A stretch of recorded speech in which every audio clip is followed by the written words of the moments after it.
Another day, another basketball stories na naman ang pagkikwentuhan natin. At ngayon nga ay ang pag-uusapan natin ang balitang pagbabalik ni LeBron James sa Los Angeles Lakers at ang game preview ng Golden State Warriors laban sa Los Angeles Lakers. Kasunod nga ng pagkatalo ng Lakers sa kanilang game laban sa Phoenix Suns kahapon ay ipagpapatuloy nga po ng kanilang team ang kanilang mga ginagawang practice sa loob ng kanilang pasilidad.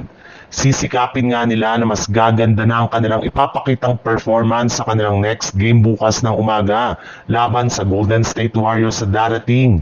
At bago pa man magsimula ang kanilang game ay inanunsyo na nga ng Lakers na hindi na naman dito makakapaglarong muli ang kanilang superstar na si LeBron James na kasalukuyang may tinatamo pa ring injury sa kanyang pangangatawan.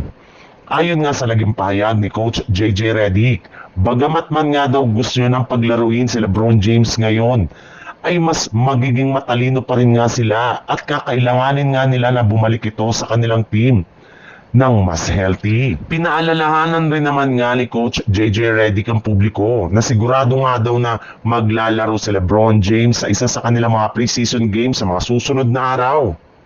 Sa ibang balita naman, para nga sa inyong kaalaman ngayong araw nga, nagaganapin na ang unang preseason game laban sa Los Angeles Lakers.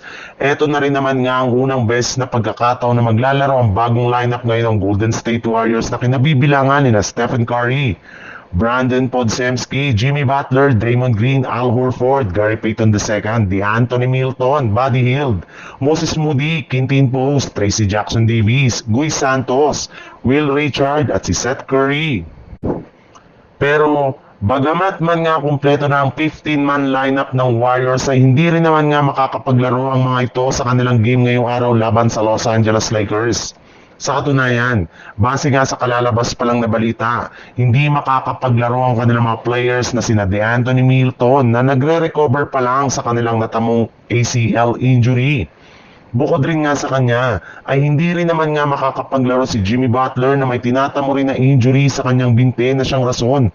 Bakit hindi siya makapaglaro sa kanilang mga nakalipas na practice?